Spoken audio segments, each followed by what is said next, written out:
নমস্কার বন্ধুরা, নিয়ে আসলাম সোয়াবিনের রেসিপি। একটু অন্যরকমভাবে করব সোয়াবিনটা, খুবই সুন্দর হয় এইভাবে করলে, খুবই টেস্ট হয়।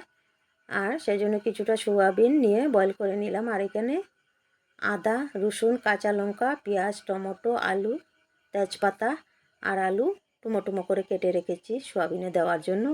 আলুগুলো নুন হলুদ দিয়ে ভেজে নেব ভালো করে। আলুগুলো যাতে ভাজার সময় বয়েল হয়ে যায় কিছুটা। আলুগুলো ভাজা হওয়ার পর আর উঠালাম না, দিয়ে দিলাম একসাথে সোয়াবিনগুলো দিয়ে আর একটু সময় ভাজবো।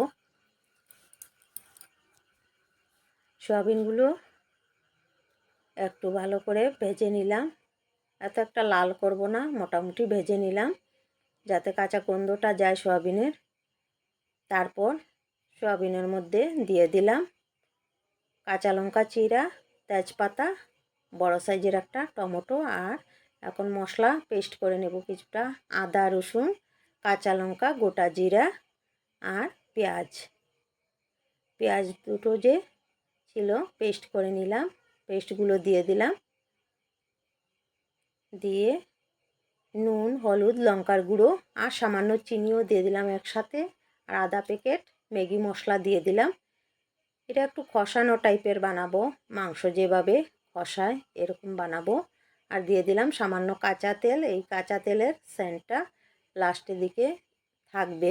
সয়াবিন তো, সয়াবিনের তেলটা টানবে, জলটা যেভাবে টানে সেজন্য কাঁচা তেলটা সয়াবিনের টানবে যে। আর পরে নামানোর পর সামান্য কাঁচা তেলের গন্ধ করবে সয়াবিনের মধ্যে, সেজন্যই দিয়ে দিলাম সামান্য কাঁচা তেল।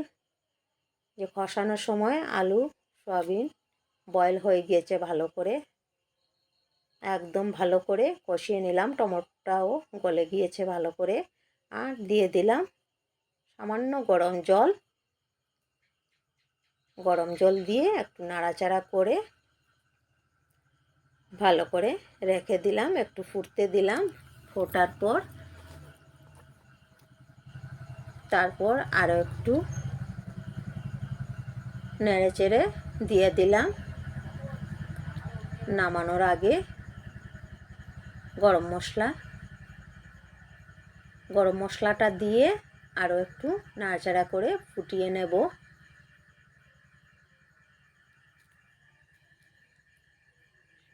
হয়ে গিয়েছে আমার সয়াবিন কষা, খুবই সুন্দর হয় বন্ধুরা। এই রেসিপিটা করে খেয়ে দেখবেন, খুব ভালো লাগবে। কেমন হলো আমার সয়াবিন কষা রেসিপি বলবেন। বা